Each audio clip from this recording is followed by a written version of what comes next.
Welcome back to Making a Mentor. It's the podcast that draws life lessons from everyday working creatives. Gaz, how are you doing? I'm good. That was so loud. I'm sorry, everyone. He's really good. Actually, keep this in, but actually, I can hear the cymbals. I heard that as well. I heard the... Right, is it speak to the there? people. Tell them about the new format. Okay, so we're trying a new format at the moment. Every episode we've tried to improve on the last. So we've started our introduction where we sort of talk about the episode, how it started, what we sort of learned from it, what we liked from it. At the end of every episode, at the end of every part 2, you'll see an outro of us where we discuss the actual episode a bit more in depth, and we talk about the content that was actually in it and what our guests had to say. So if you do want to go to that, wait till part 2 once that's out, and it'll be right at the end. If you watch the very, very end, you'll see some little Easter eggs as well. Yes, Easter eggs. But yeah, so I suppose the intro is kind of more about us kind of talking about how we came across the artist and why we thought they'd be worth speaking to, I suppose. Yeah. And with this episode, we've got Harvey, who's a photographer that we met in Warrington. We thought, as he was sort of explaining his career, the experiences that he's had and the way that he's been able to make a living off what he does completely with videography. He does a lot of advertising. He does a lot of music videos. And we just sort of wanted to see how he got into that career. I think a lot of musicians are going to end up bumping into people who make music videos for them as well. So it's sort of... and I suppose it's still I think musicians have still got a lot to learn from how he was speaking to us at the event. About how he uses how he is a freelancer, how he conducts himself so that he can continue to get work in a creative industry. I mean, that's what we all want and desire and can't achieve. Well done, Harvey. We felt great listening to your success. But I think some of the things that he did actually have to say was really interesting around. I think he talks a bit more about how to compose yourself, how to act in these scenarios to sort of get yourself out there, to sort of stand out from the people that you're working with every day, and to get the opportunities offered to you that these people are looking for. Trusted people that they know that can come in, can do a good job, and he had a good few things to say around sort of how to make yourself stand out like that. So, what do you think is the benefit of talking to people at Harvey's level in the creative industry? So we're not talking about music. What is the benefit of speaking to people that are just in the crux of getting to their everyday earning money, rather than someone who's been doing it for like 20 years? What's your opinion?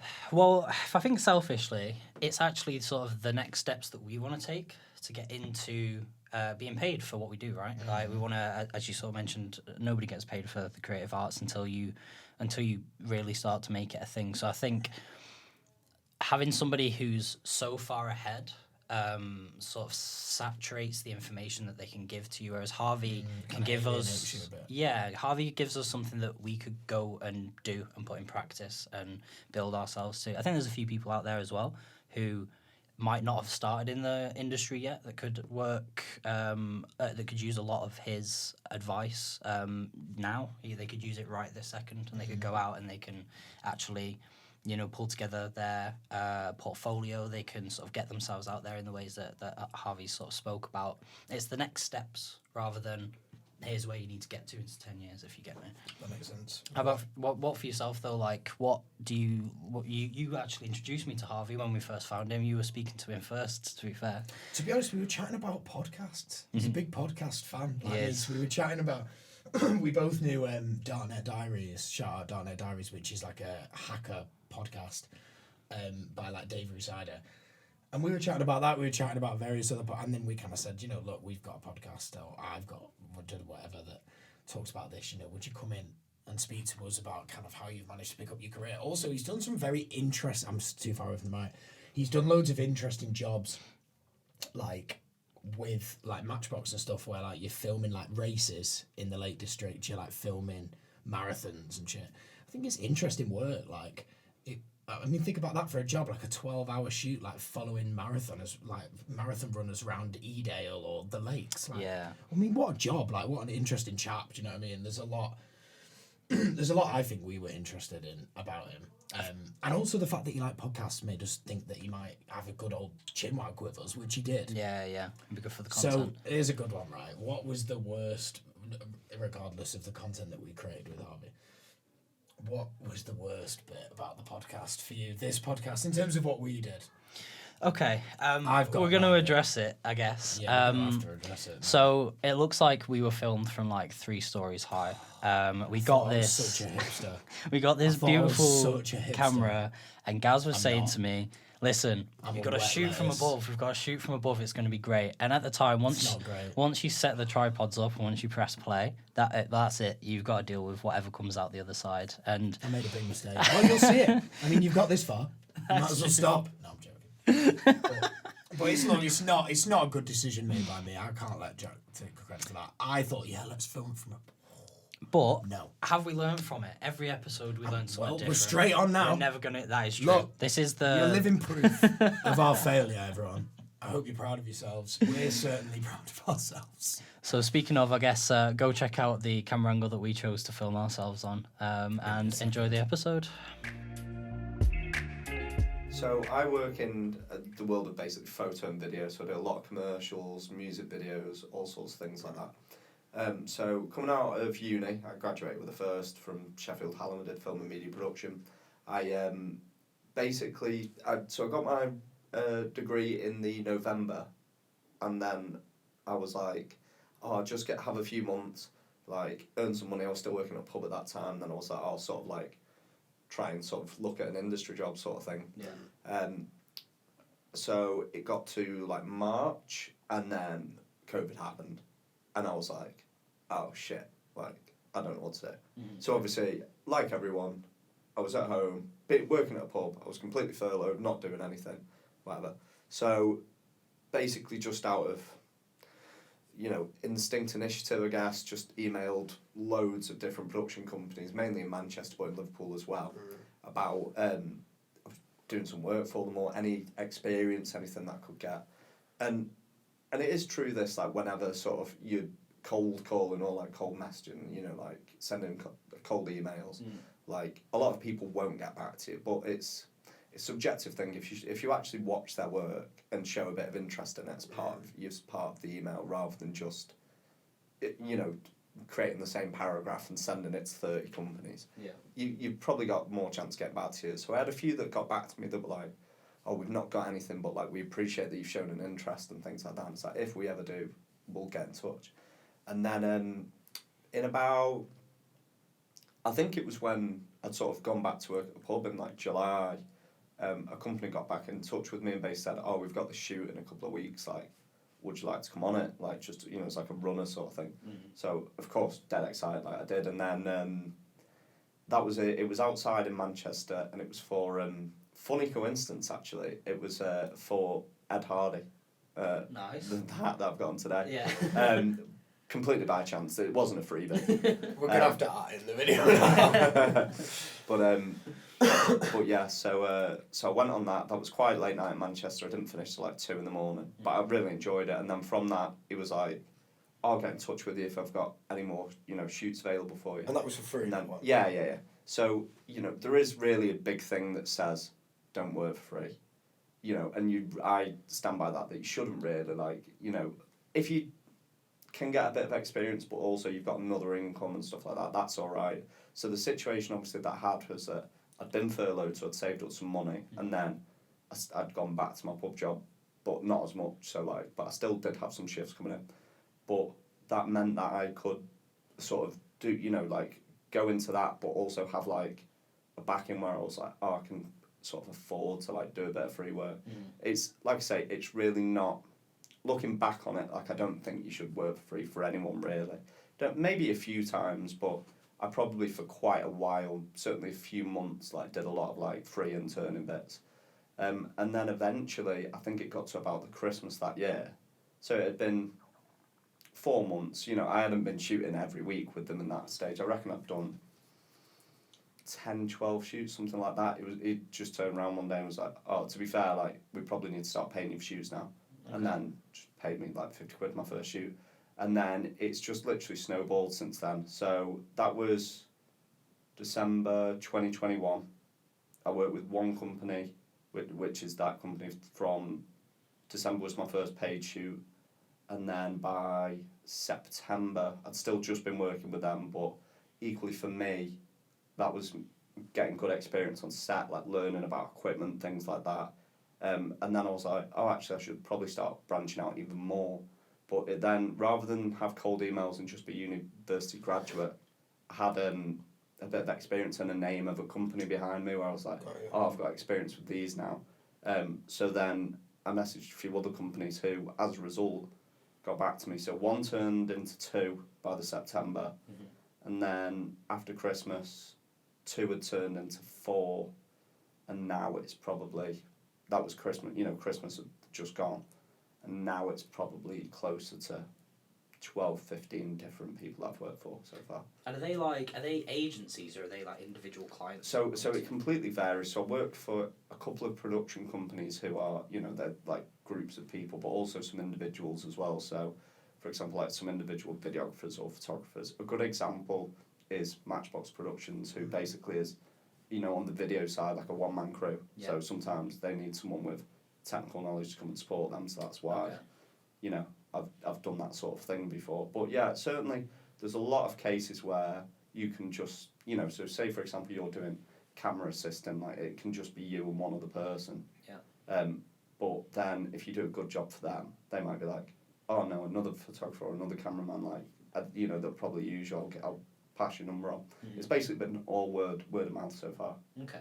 That's interesting. I wonder if we could talk about like, when you're you've work in a job and from that you're likely to get recommended if you perform well. Yeah. If you're listening to this and you're maybe feel like, someone's in a similar position to you were maybe in the start of lockdown. Yeah. What could they do that you've learned to be a good person to have with on shoot that means that you're likely to get recommended? Yeah, I think a big thing is to be proactive, and it's again no real offence, like production assistants I've worked with in the past. I've worked with a load of great ones, but just occasionally on a couple of different shoots, like some people seem less interested, things like that. I'd say a big thing is to be very proactive when you're there, like always ask about things, ask about techniques, show an interest, work hard on the day. If you want to be there, try and be a part of it. But I think what can very easily happen sometimes for production assistants is they can just sort of get a bit lost in the background sometimes, where they're just there and then they get forgotten about because they've not really been proactive and can I help you with this, or things like that. Mm-hmm. And then it's like, I completely forgot that they were there. But other ones, like I say, proactive, like showing interest and stuff like that you want to use again. It's funny, it's something that's happened a couple of times is that I've had a production assistant on for a day, and then maybe a day, the next shoot that they're on, there'll be other production assistants, and then they'll tell them what to do, sort of thing. And it's not really the case, everyone's learning here, even myself, I still learn every day on the job, completely and utterly. But I think, another thing with it as well is phones, see people just sort of stood there sometimes just on the phone. It's people notice. People notice. Yeah.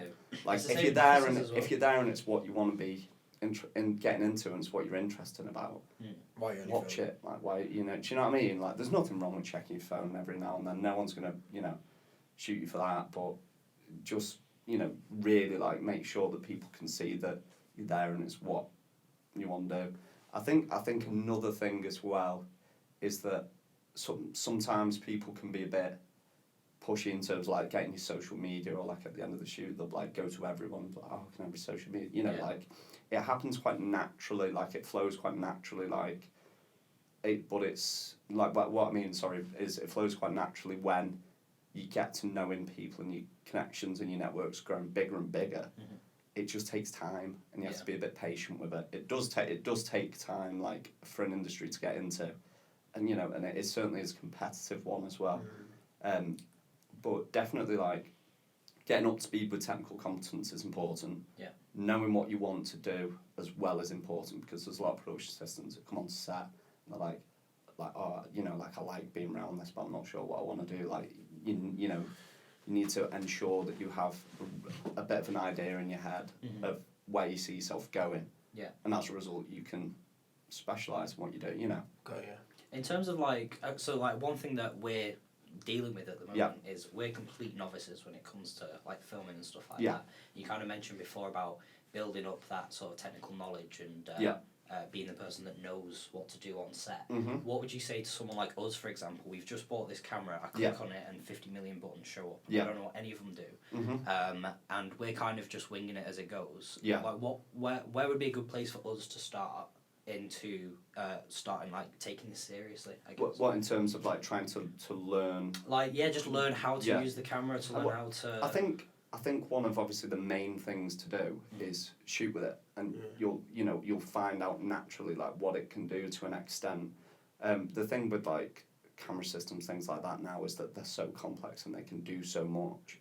Like it's I find out new things that my camera can do sometimes. Like, oh my god, like I wish I'd known that for the shoot, or whatever. Got you. Like there's always some really good resources out there, like especially on the likes of YouTube, like on techniques that you can use on things like that. And I'd definitely say that that's quite a key one. Like not necessarily any specific channels, but if you sort of look into the model or make or whatever, and then separately to that, it's not just what the camera can do, it's what you can do with the camera. Like technique, understanding composition, like where people should be, like trying to create a story with the camera is something that you almost have to learn a bit yourself, but also like you can very easily get lost in that if you just solo as well. It's something though that while people can advise you, it's not something that you can teach too much because it's a subjective thing. Do you know what I mean? It's like largely an art form, so it's interesting you talk about like the story of it. I think there's something in that, the fact that it's really like a visual narrative. Like, what would you say is like things you're inspired by, or like styles that you kind of enjoy in your work? Well, I mean, it's the only problem I'd have with that is that there's so much variety in my work, and in that like so it's different but like generally like say you have an idea of what you're doing. So if you have a rough brief of a client or an understanding of their business or what they're going to do with the shoot, you can try and base what you're going to do then off that sort of thing. So for example, I made a video called Angel in the House for an event of Vintage Viola in Warrington a couple of weeks ago, and with it being a vintage shop, it's like classic looks and things like that, I as well as using my regular Sony camera, which is high quality slow motion shots, things like that, like tracking shots, I also took a little video camcorder that I bought for $5 from this sort of weird look like antique shop, because it had that old sort of grainy like 90s look to it.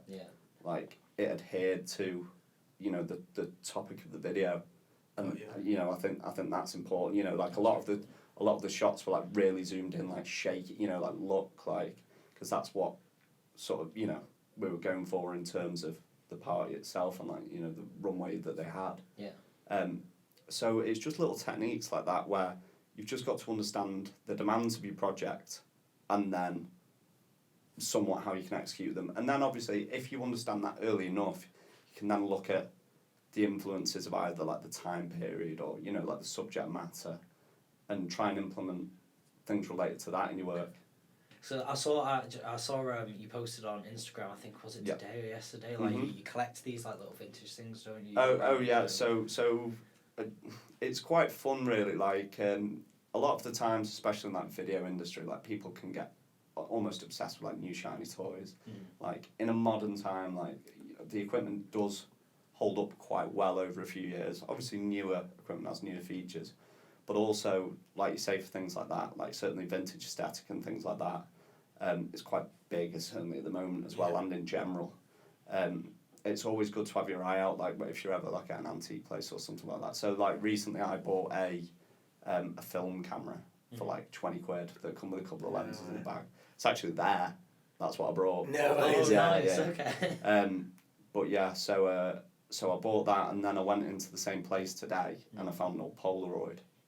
So, ultimately, it's not going to lose any value over time, is it? And are you going out and looking for these things? Do you have like a few shops that you keep your eye on, or? Roughly. Yeah. Yeah. There's a couple of good ones in Manchester in there. Yeah. There's a camera shop that sells like the old Olympus ones in Manchester, and the fellas in there are really nice. Yeah, you're always worth a look. Always worth a look around. Like it can be anything from like I say, old antique places, car boot sales, things like that. Like you can get all sorts really, but it's it's not necessarily always going to be practical in your work. But there might be projects where it is like the it vintage has its Viola use. one. Yeah, like it has its uses, and you're like, oh, actually, I could use that again. For something else. Like it's something that is as much of like a passion thing. It's certainly not imperative, like, and neither equally. Generally, sort of, the industry is quite based on it's all freelancers basically. So if you are a cameraman, you are bringing your own camera, but it's important not to get obsessed with buying the new thing or you make yourself broke every year. Okay. I think this as well, that it's the lenses. Like I even think back, I used to know a couple of people that did headshots, which is obviously a totally different world. But literally always like another 3-4 grand lens, and you think they're it's crazy. a lot. Like that's half the thing, especially in the world of lenses. Yeah, you can get some really nice vintage lens. The problem with older lenses is that often because the mounts between the camera and the lenses vary from manufacturer to manufacturer, you can get converters that you attach to the lens and then attach to the camera. But when you do that, you can't use autofocus on the camera, so you have to use manual, and you have to change the settings sometimes manually on the lens. Okay. Now it's not that big. If you're a point and shoot person, it's a problem. But it's not sort of if you know your way around it. And some of the older lenses really have they call it like good glass inside, like the build quality, is really nice and has held over the years, to where they can be quite cheap but also really nice. And another thing with them, similar to what I was saying earlier about cameras and stuff like that, some of the older ones that have imperfections are nice because people buy them for the imperfections. Yeah. Yeah. For example, there's quite a famous lens called a Helios 44. It's like a 58mm lens, made in the USSR. But it's known as the bokeh lens, which is when you see a really blurred out background in a photo and there's the little balls everywhere, they're like bokeh balls. Okay. But it's known for them being everywhere, whenever you shoot with one. And they were just mass produced cheap. They were cheap at the time, but now they've got a bit of a cult following for that, Right. So for example, one videographer that I work with uses an Ursa Mini camera, which is like a big film camera like this. They're a few £1,000s, and adapted onto the front of that is a 20 quid Helios because it looks so good. It's not. It's not necessarily all about price. Obviously, the more modern stuff now is clinical in the way that it looks, as opposed to previously it can be a bit imperfect, like I say. But it's definitely something worth keeping an eye on, again, for that reason of you never know when you're going to use it. We've used that lens everywhere on multiple different projects for high sort of prize clients and things like that. Yeah. I think it's quite similar to instruments, to be honest, isn't it? Yeah. I think it's less about what the kit does itself and about what you can do creatively with that kit. Yeah. I always 100%. think you can buy a million pedals if you want, but if you don't know how to play the guitar, it's not going to Yeah. All the gear now idea really sort of exactly. does hold true. It does. Like what you've gone and bought a vintage. Well, it's like the cassette thing. I mean, literally, obviously, my granddad gave me that, but I was saying to him, it blew his mind that anyone would possibly be interested in ripping a drum cassette tape from that and making a beat with it today. Because he was like, what is the point? Your drums can sound way cleaner now. But I love that fuzz. I try to recreate that fuzz when I've not got it. By sampling bits of electrics and sometimes the dirtiness or the imperfections of analog equipment is still so fashionable today because of its character. Well, quite similarly, so in my spare time, I play music, I play the piano, and I have music editing software. I actually, at an Indian restaurant about 3 years ago, won a USB record player in a raffle on a Saturday night. So I have that, but it basically allows you to put a record on, record on your software, and then rip it to that. So again, that allows you to take the lovely record sound that everyone knows and loves, and put it straight onto digital. You know. Mad. Yeah, I know. Look on that. It's fun. I wish I could be winning stuff like that in raffle. I know. It was a dream. That is a good win to be. Korean like- record player. Oh, you've been playing piano up until that point then, right? Yeah. True. Oh man, that's pretty cool. So I suppose one of the things I'm interested in, we're coming up to kind of like halfway time, is I know that you had kind of a unique experience in lockdown, and that you've talked about the industry being competitive. Mm-hmm. If it seems like you have a kind of good mindset for the autonomy and the kind of grafty nature you need to kind of make, at least have a crack at it. Yeah.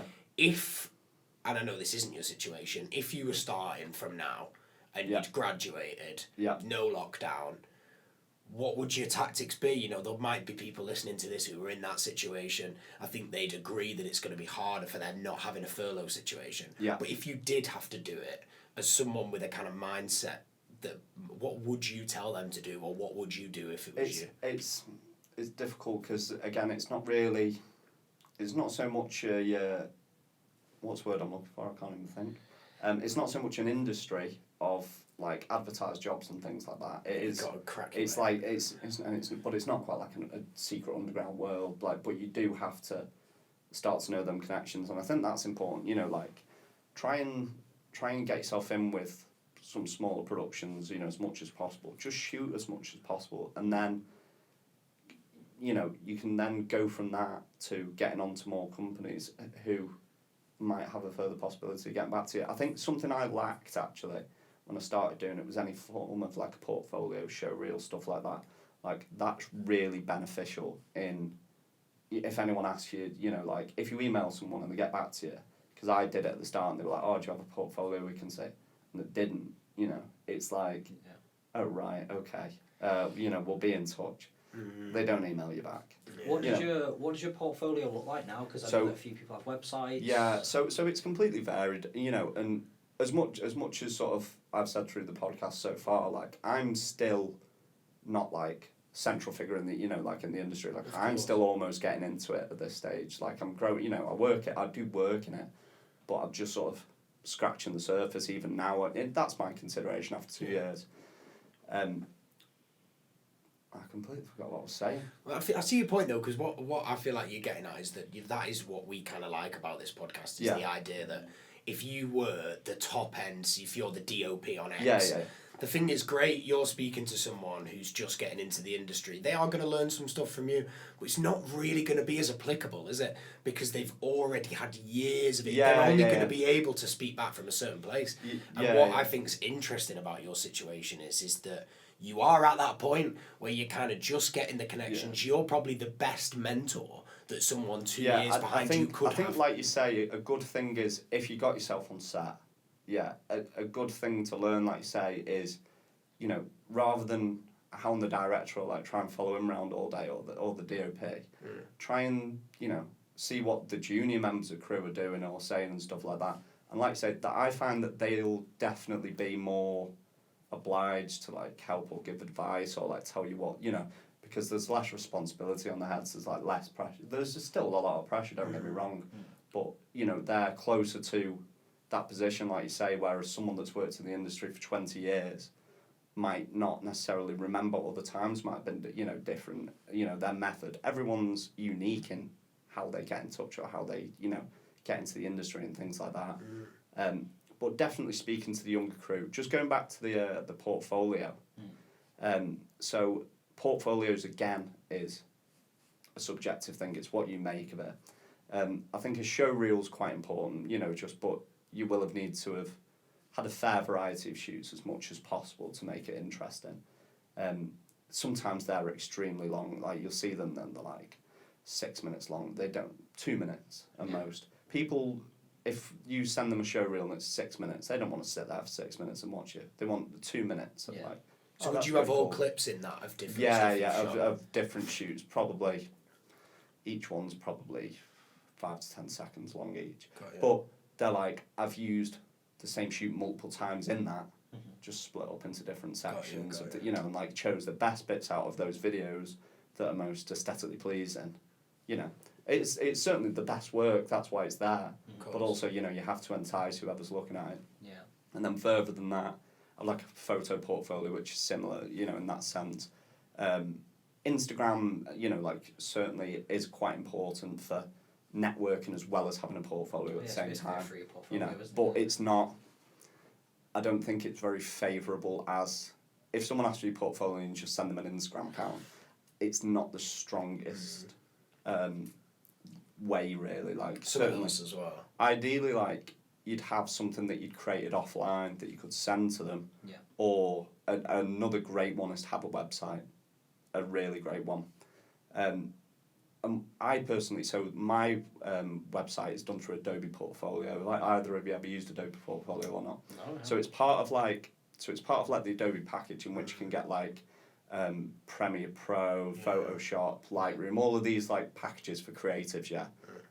If you're on any of those packages, you get Adobe Portfolio for free. No way. Yeah, and it's a service with which you can create your own website, and obviously your own URL. We can technically do that. We pay for Prem, so... Yeah, it's a really good service. So once you've created your website, you choose basically a URL in the same way you would a username if it's taken, you can't have it. So for example, mine was harveymountford.myportfolio.com, I think it was. But it also gives you an option to buy a URL and then gives you a pricing on that. So I searched harveymountford.com, and that was, what did I pay for it? £9 for a year. Yeah. But immediately, rather than further, you know, it's just little tweaks that you make along the way that gradually make yourself look better. So I've gone from harveymountford.adobeportfolio.com or whatever it was to harveymountford.com. Yeah. And then it's all about, you know, it is all it's about simpler as well. For yeah. It's just short and sweet. But on that, I have photo portfolio, a testimonial about me, my show reel, any videos that I've done, and then what I'm going to do further than that to develop myself further is maybe testimonials from clients that I've worked with and potentially logos of businesses and brands that I've worked with, which if anyone then looks at it, they can recognise the level that you've worked at in the past, and also testimonials the same way as like a review, you know, will give them peace, not necessarily peace of mind, but they'll be like, oh yeah, that makes me confident to, you know, use them. Yeah. I wonder if we can segue from you talking about clients into like, you know, I suppose one thing that I think would be interesting for us, but also for people wanting to be in the industry, is like how you deal with different clients, you know, not just different, I suppose more broadly, working with different clients every day, but then more specifically working with clients of caliber, working with people, you know, that people might be intimidated to work with maybe. I know you've worked with like a wide range of people, like how do you keep level-headed, like how have you dealt with maybe people who are famous or successful, or and what would you advise people who might be going to a job like that don't know what to expect? Well, I think first, if we sort of go down the route of someone that might be known, you know, if it's like someone of a bit of fame that you might be working with, something like that, I think that's a gradual thing. I mean, the first time that I sort of worked with a famous person on shoot, I was like, oh my God, that's, you know, but gradually it just, you know, becomes part of your job. You know, there's still jobs now where like I work with someone that, you know, I really admire or like it, you know, is well known in, you know, in the world, but, and you know, you're allowed for that to be the case, you know, there's nothing wrong with it, but on set, like ultimately you're there to do a job, you know, like in the same way like their hairdresser's there to do the hair, or you know whatever service they're doing, you know, they in their normal life probably get hounded by people, you know, sort of wanting things from them or wanting to speak to them and stuff like that. You know, you've just got to get on with your job, be professional, and then through that you're just having a conversation with them, you know, you know, like, but they don't want to go from a world where they might just be getting people like, oh, can I have your autograph? Oh, how's this? How's that? Like, you know, just get on with your job first. And if they want to sort of have discussions with you, you can go from there with it, you know, like, but just don't press them, certainly. And then further than that, in terms of, if we just change it a bit to like, you know, intimidating clients and things like that, some clients are really laid back in what they want. You know, they'll see something like, oh, that's really nice, that'd be like that. And some can be, you know, very picky's the wrong word, but I mean selective. It's their money, it's their shoot. Like, you know, you've got to adhere to what they want. But I think with that, communication's so important. Like, certainly pre-shoot and during the shoot, obviously after the shoot as well. Like, you know, when you're going through editing and things like that. But understanding what they want in the first place is imperative. And ensuring that you set yourself up so that you know, your chances of failure are absolutely minimum. So like always having something to fall back on, like always having different options, things like that, and conveying them to them if something goes wrong. You know, rather than them worrying. You know, say you're on a shoot and like you're gonna run out of time or something like that. Like that's the last thing that you want. You know, and say to them like, you know, that'd be devastating. It'd be a real risk. So preparation's certainly a really important one on that sense. I wondered, I think we're probably coming to the end of part 1 for this, I think, but whether in part 2 you could like look through maybe an example, you don't have to mention names, or you can if you want, of like a day-to-day, what is it like when you turn up, what is that client like, what are you basically doing from start to finish of that shift, and whether there's a few examples as well of, are you just on the camera, are you there in the editing room as well, like maybe we could sort of delve into like a few different scenarios. Yeah, and I think you spoke as well when we met about having days where you're like more in a manager position, and I wonder if people find that interesting as well. Yeah. So yeah, we're on half an hour. Should we take a minute? I think so. Yeah. Let's do it. Save it for part 2. Thank you for listening to part 1 of Harvey's episode. If you liked what you heard, check out part 2 coming out next week.